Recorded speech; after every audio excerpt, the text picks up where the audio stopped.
Yo, what is up, everyone? Tachi here. So, in case you guys are not aware, they just dropped the information on Christina, Marya, Glacia, etc. So, we're going to go into that. First things first, that they changed, they increased her base stats. So, her base stats are now significantly higher than before. You see her crit chance actually went up from like 10 or 15% to 65%. They gave her 5 attacks instead of 2, which is insane, by the way. And even here, 35% damage reduce, like that's insane.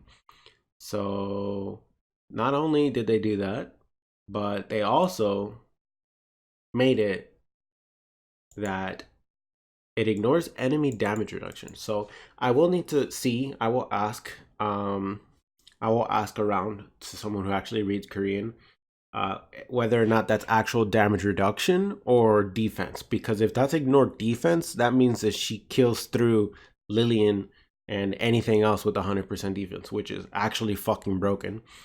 And all three of them, by the way, go through damage reduction or defense. I'm actually not 100% sure.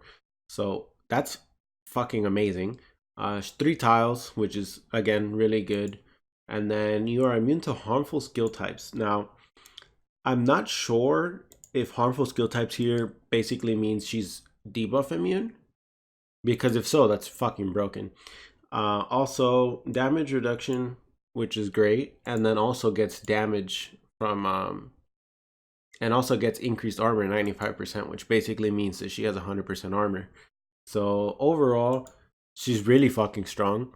I would highly suggest, if you have her already, maybe consider building her. Now, this is really gonna throw a lot of people that are picking and choosing certain characters in the 6th level off, because these units are pretty strong. So let's look at Glacia. Glacia, as you guys know, before she was kind of useless. Now she's pretty good. She's pretty good. So I'm honestly just gonna skip ahead because this is just, you know, the usual stuff. So she obviously has a counter. After being attacked, she makes them frozen, which is fine. Most people have attack interference immunity through a support or something anyways, so that's not a huge deal. But here's the big issue. Damage taken is reduced. Received minus 60 reflects, so she reflects damage, obviously. And then she gets something called the Glacier. Protect yourself by making yourself a glacier. Take no damage. So you heard that correctly, guys. She receives a near death guard type ability that is not removable. It's not a stack that can be removed by multi-attackers. And it happens in between the normal attack and the additional attack. So that is to say, for example, when Valze hits someone, she does some damage at the start, and then she has the additional damage, which is usually what does a fuckload of damage. She becomes unable to she can't take any damage at all in between. So, and it lasts a full turn. So the only real way that I can think of that's going to kill her is dots. Or if a damage from a certain unit is so front loaded that they can one-shot her. That's the only way I can see them dying. Otherwise, this unit just seems really fucking strong. Like, to the point where I'm actually going to pull her in the 6th devil thing. Like really think about that. That's insane. That is insane. Now, honestly, that's just so strong that I just can't see any reason to not get her. You're immune to attack interruption, so she can't be stopped by a lot of skills, which is fantastic. I'm pretty sure, actually, is this debuff immunity? I don't remember the actual emblems anymore. And then obviously taunt. So in case you guys aren't aware, by the way, this is even gonna make it stronger for you guys. This skill actually means that she does not die to Levia. She actually survives Levia, because Levia's initial damage is like nothing. And then the fixed damage portion comes after. It's an additional damage. So she survives Levia.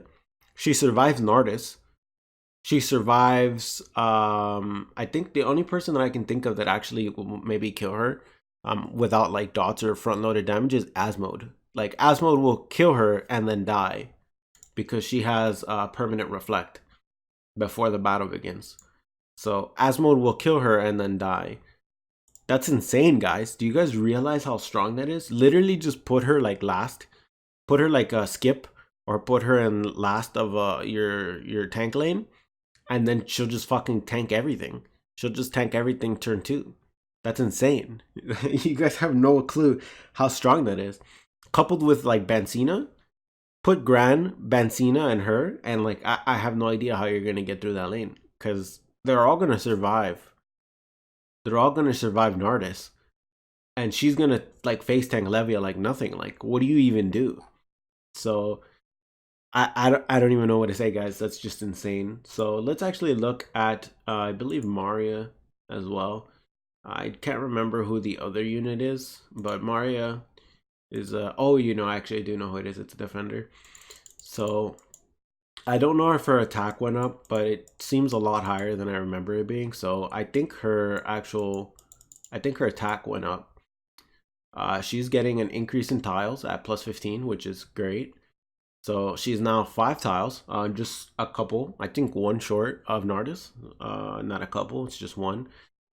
She's getting an increase in, let's see, 35, 65, so 18 turns. What's the difference here? Oh, wow. Okay, so at plus 12, her curse is going to be before attacking, which likely means that she might be able to survive against certain reflex, assuming the unit is not stat weakening immune. So that is quite strong, as well as her general damage increase has gone up to 200%, and she gains damage when enemy dies, which is strong. Obviously she has a healing portion, but the damage increase is, how long does that last? 24 turns. So that's for the second round after, so I guess that would be round 4, 6, etc. She will pretty much always have this up, considering most units are dead by then. So that's quite good, I would say. So she might be used a lot more often in arena. So obviously if you have her plus 10, congratulations, she's going to be a lot easier for you to use. And then the last unit, I believe, is Iris. So Iris. So yeah, so she obviously, you guys already know, she charms when she attacks, and she also charms as a counter. She's getting dot immunity. Oh, sorry for that interruption, but going back to what I was saying, she gets damage reduction as well as armor. So on enemy death, she gains armor. I believe this is similar to Bancina. I think Bancina has a similar type skill, like when something dies, she gains something. I can't remember exactly what. I haven't looked at her skills in a while. But this is going to be quite strong, obviously, because things just die very often in Novice Arena in general. So she's going to be quite difficult to kill. And on top of that, she also recovers life every single turn. So expect most people to use her in Novice Arena. So obviously she gets damage reduction as well, 65%, and that armor. Like, if you had trouble killing certain units in Novice, like Carlson, she's going to be like that as well. So Novice Arena is definitely going to get a lot harder for a lot of people. But either way, that's all for me. Have a nice day.